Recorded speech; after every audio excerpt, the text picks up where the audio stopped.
नमस्कार। कहानियों की दुनिया में आपका स्वागत है। आज मैं आप सभी को मुंशी प्रेमचंद की लिखी हुई कहानी वरदान सुनाने जा रही हूँ। तो आइए सुनते हैं। विंध्याचल पर्वत मध्य रात्रि के निबिड़ अंधकार में कालदेव की भांति खड़ा था। उस पर उगे हुए छोटे छोटे वृक्ष इस प्रकार दृष्टिगोचर होते थे मानो ये उसकी जटाएं हैं, और अष्टभुजा देवी का मंदिर जिसके कलश पर श्वेत पताकाएं वायु की मंद मंद तरंगों में लहरा रही थीं, उस देव का मस्तक है। मंदिर में एक झिलमिलाता हुआ दीपक था जिसे देखकर किसी धुंधले तारे का मान हो जाता था। अर्धरात्रि व्यतीत हो चुकी थी। चारों ओर भयावह सन्नाटा छाया हुआ था। गंगा जी की काली तरंगें पर्वत के नीचे सुखद प्रवाह से बह रही थी। उनके बहाव में एक मनोरंजक राग की ध्वनि निकल रही थी। ठौर ठौर नावों पर और किनारों के आसपास मल्लाहों के चूल्हों की आंच दिखाई देती थी। ऐसे समय में एक श्वेत वस्त्र धारिणी स्त्री अष्टभुजा देवी के सम्मुख हाथ बांधे बैठी हुई थी। उसका प्रौढ़ मुखमंडल पीला था और भावों से कुलीनता प्रकट होती थी।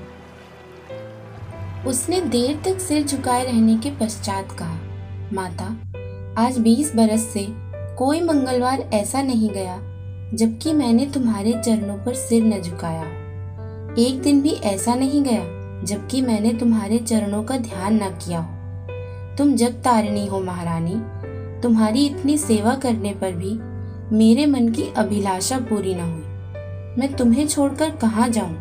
माता, मैंने सैकड़ों व्रत रखे, देवताओं की उपासनाएं की, तीर्थ यात्राएं की, परंतु मनोरथ पूरा न हुआ। अब तुम्हारी शरण आई हूँ। अब तुम्हें छोड़कर कहाँ जाऊं? तुमने सदा अपने भक्तों की इच्छाएं पूरी की हैं। क्या मैं तुम्हारे दरबार से निराश हो जाऊं? सुबामा इसी प्रकार देर तक विनती करती रही। अकस्मात उसके चित्त पर अचेत करने वाले अनुराग का आक्रमण हुआ। उसकी आंखें बंद हो गई और कान में ध्वनि आई, सुबामा, मैं तुझसे प्रसन्न हूँ, मांग। क्या मांगती है? सुबामा रोमांचित हो गई। उसका हृदय धड़कने लगा। आज 20 वर्ष के पश्चात महारानी ने उसे दर्शन दिए हैं। वह कांपती हुई बोली, जो कुछ मांगूंगी मैं महारानी देंगी?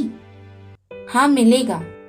मैंने बड़ी तपस्या की है, अतएव बड़ा भारी वरदान मांगूंगी। क्या लेगी? कुबेर का धन? नहीं। इंद्र का बल? नहीं।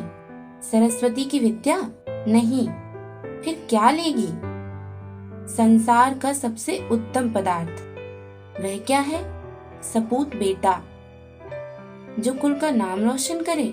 नहीं। जो माता पिता की सेवा करे? नहीं। जो विद्वान और बलवान हो? नहीं। फिर सपूत बेटा किसे कहते हैं? जो अपने देश का उपकार करे। तेरी बुद्धि को धन्य है। जा, तेरी इच्छा पूरी होगी। बहुत धन्यवाद।